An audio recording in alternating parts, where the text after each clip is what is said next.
নারীর জন্য দুইটা সবক, নারীরাও যেন দুই সবক মানিয়া চলে। এক নাম্বার সবক, স্বামী যখন কাছে থাকবে। দুই নাম্বার সবক, স্বামী যখন দূরে থাকবে। স্বামী যতক্ষণ কাছে থাকবে, নারীর জন্য আল্লাহ দেওয়া সবক হলো নারীর মন জয় করিয়া চলা। নারী, তুমি তোমার স্বামী যখন কাছে থাকবে, তুমি তোমার স্বামীর মন জয় করিয়া চলবা। এটাই নারীর উপরে সবক, আল্লাহর দেওয়া সবক। নারী গো, তুমি তোমার স্বামীর মন জয় করিয়া চলবা। স্বামী যদি খুশি থাকে তো আল্লাহ এবং রাসূলও খুশি থাকবেন। স্বামী যদি বেজার হয়, আল্লাহও বেজার হয়। কেমনে তার মন খুশি করব? ফাসসালিহাতু কানিতাত,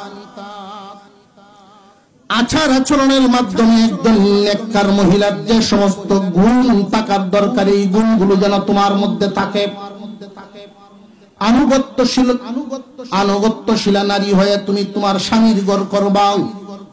তোমার স্বামী হাওড় থেকে যখন ঘরে আসেন, তুমি নারী যদি নেককার নারী হয়ে থাকো, তুমি যদি চাও এই স্বামীর ঘর করাটাই যেন তোমার জান্নাতে যাওয়ার রাস্তা হয়, তাহলে তুমি এমন ভাবে এই স্বামীর ঘর করবা। স্বামীর ঘর করার দ্বারা একজন নারী জান্নাতি হতে পারে যদি বিধান মতো ঘর করতে পারে। একজন নারী যদি মাথায় কাপড়টা দিয়া স্বামীর ঘরটা ঝাড়ু দেয়, এই নারীর আমল নামায় কাবা ঘর জারি দেওয়ার নেকি লেখা হয়। নারীরা জান্নাতে যাওয়া সহজ, কিন্তু নারী বুঝে না, বেশিরভাগ নারী জাহান্নামী হবে। না বুঝার কারণে একজন নেককার নারী মাথায় কাপড় দিয়া যখন স্বামীর ঘর ঝাড়ু দেয়, মসজিদ খানে কাবা ঝাড়ু দেওয়ার সব পাওয়া যায়। কত বড় পুরস্কার! একজন নারী স্বামী যখন ঘরে আসেন, স্বামীর ব্যাগটা হাত থেকে নিল, আঁচল কাপড়ের আঁচলটা দিয়া অথবা ওড়নার মাথাটা দিয়া স্বামীর কপালটা একটু মুছে দিল, গামটা পাশে যদি একটু সময় বসে এক গ্লাস পানি খাওয়াইলে, 5টা মিনিট ভালো আচরণ করলে, সারাদিন মাটি কাটার কষ্ট মুহূর্তের ভিতরে দূর হয়ে যায়। এটার একটা কারণ আছে। একজন পুরুষ যদি বাজারে 10 ঘন্টা আড্ডা দেয়, এই পরিমাণ আনন্দ সে পাবে না মনের দিকে। যদি একজন বিবি তার স্বামীর সাথে সুন্দর আচরণ করে 5 মিনিট, সৃষ্টিগত একটা বিষয় লক্ষ্য করেন।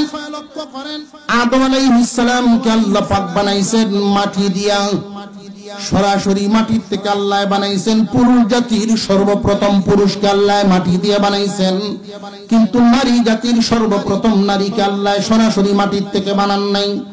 কেন বানান নাই? তখন কি মাটির কোন কম পড়ছিল নাকি? না, তাত্ত্বিক কথা মনে রাখবেন। আদম আলাইহিস সালামের বডির অংশ থেকে হাওয়াকে বানাইছেন। এই বডির অংশটা যে নিছেন, পায়ের দিক থেকে নেন নাই, মাথার দিক থেকেও নেন নাই। পায়ের দিক থেকে হাত নিয়ে যদি হাওয়া বানাইতেন, পুরুষ জাতিরা নারীদেরকে পিষে রাখত। মাথার দিক থেকে হাত নিয়ে যদি হাওয়া বানাইতেন, এমনি তো প্রধানমন্ত্রী রাইন দেখাও লাগবে।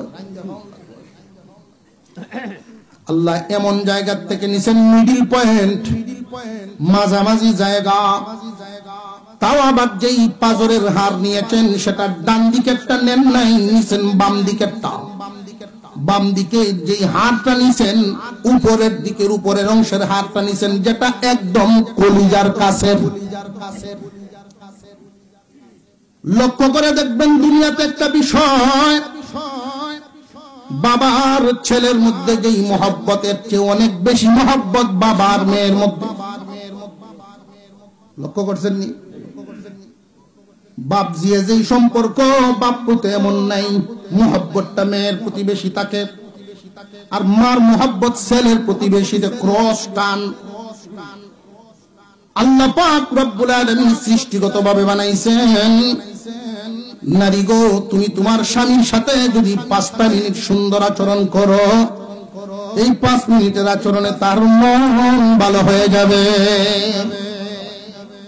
স্বামী যতক্ষণ কাছে থাকবে তোমার আচার আচরণ আদব কায়দার মাধ্যমে তার মন জয় করিয়া চলবা, এটাই তোমার উপরে বিধান। 1 নাম্বার সবক।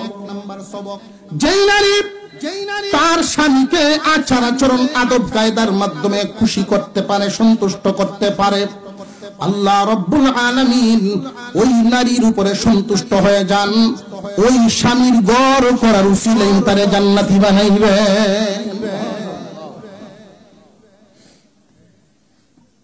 আমরা আগে দেখতাম মহিলাদের মধ্যে কি আদব কায়দা,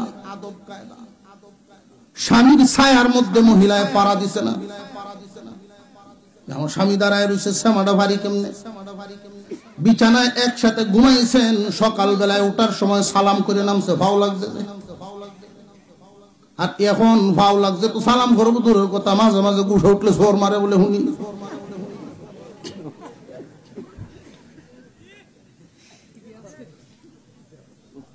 ডিজিটালের বাতাস লাগছে, ডিজিটালের বাতাস লাগার কারণে এই রোগে ভাইছে।